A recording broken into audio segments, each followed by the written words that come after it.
J'accueille Astrid Veillon.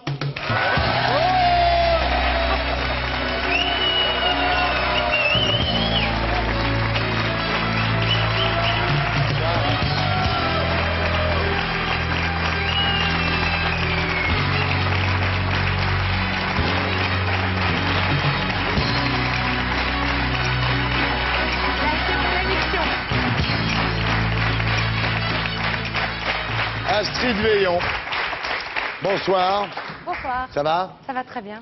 Alors, vous reprenez les monologues du vagin au Petit Théâtre de Paris à partir du 4 avril avec Sarah Giraudot et Isabelle Aubray. Alors, les interprètes changent régulièrement, mais cette pièce d'Eve Hansler a déjà connu en France 1800 représentations. Il y a 500 000 spectateurs qui l'ont vue. Alors, c'est une pièce qui a été créée à New York à partir de témoignages de femmes du monde entier sur leur sexe. Et l'objectif, c'était de donner au vagin la reconnaissance qui lui manquait. Moi, je trouve ça surréaliste, mais enfin bon. C'est une façon imagée de dire ça, oui. C'est surtout un hymne à la femme, je pense. Ouais. Dans l'idée de faire, peut-être donner un côté un peu libérateur à des femmes qui ont vécu des choses plus ou moins violentes. Ouais. Je sais que, d'après ce que j'ai pu lire, après les représentations, Eve Hansler a eu beaucoup de témoignages de femmes qui avaient subi des violences, qui avaient été violées. Et ça avait été une façon pour elle de pouvoir se dire, je ne suis pas la seule et je peux en parler librement. Ouais. Vous l'avez vu, non? Non, pas encore. Vous y allez, hein, Jacques? Oui, oui. Non, mais j'en suis convaincu. Les interprètes changent, mais le vagin reste le même. Voilà. Alors, la dernière fois que vous étiez sur scène, c'était à Marigny, Oui, avec Alain Delon, oui. les montagnes russes. Alors, vous en gardez un bon souvenir? Excellent. Mais pourtant, vous n'êtes pas parti en tournée. Pourquoi? Parce que j'étais extrêmement fatiguée. Le rôle était très fatigant, très éreintant. Je jouais 5 personnages en 1h50. Je finissais par un monologue de 10 minutes. C'était l'histoire d'une femme qui retrouvait son père qui l'avait abandonnée. Donc ça a fait peut-être ressurgir des choses chez moi. Ouais. Et c'est vrai que pendant les 10 minutes, moi je suis quelqu'un qui n'a pas de technique. Donc quand je vais pleurer, je vais me faire du mal. Ouais. Et quand on va se faire du mal tous les soirs pendant 5 mois, automatiquement ça joue un peu sur le cerveau, quoi. Ouais. Donc j'ai fini très éprouvée et j'ai effectivement refusé de faire la tournée, oui. Oui, vous avez dit Alain est formidable, il est très directif.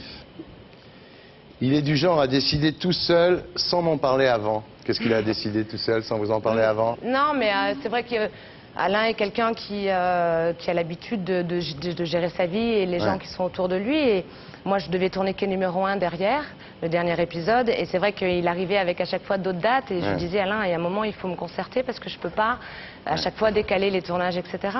Et ça, il ne le supportait pas, ça. C'est une anecdote. Je ne sais pas, il faudra lui demander. Ouais. Voilà, ça peut l'embrouiller, cette histoire. Vous supportez pas qu'on empiète sur votre liberté, hein? Ah. Non, c'est vrai que j'ai du mal. J'ai un rapport avec ma liberté qui est un peu excessif et peut-être qui m'empêche d'être vraiment libre. Ah. Est-ce qu'il y a quelqu'un qui empiète sur votre liberté en ce moment? En ce moment, non, je me sens très libre. Ah ouais? Ouais. Trop peut-être? Non. Non? Non, non. Non? Vous êtes fidèle en ce moment, oui? Tout va bien. Vous êtes contente?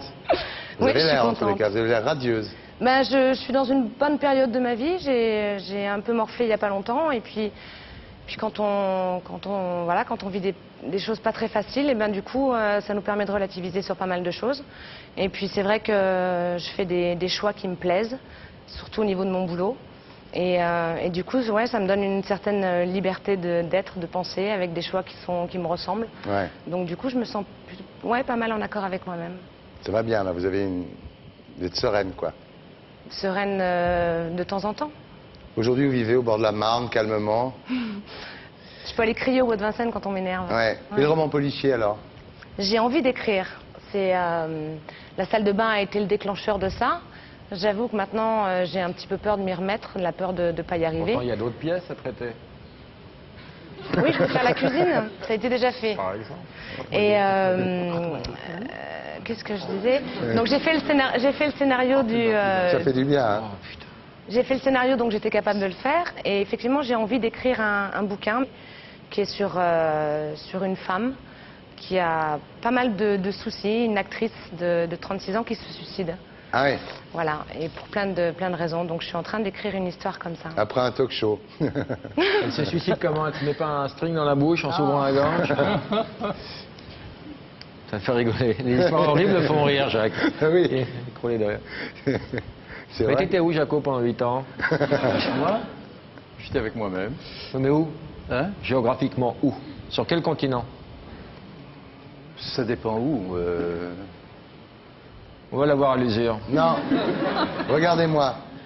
Vous étiez au Cambodge. Hein? Au Cambodge. Hein? Ah, il achète du temps. ah, ça veut Toutes dire les oui. hypothèses sont possibles. Non, quand quelqu'un fait c'est que ça veut dire oui.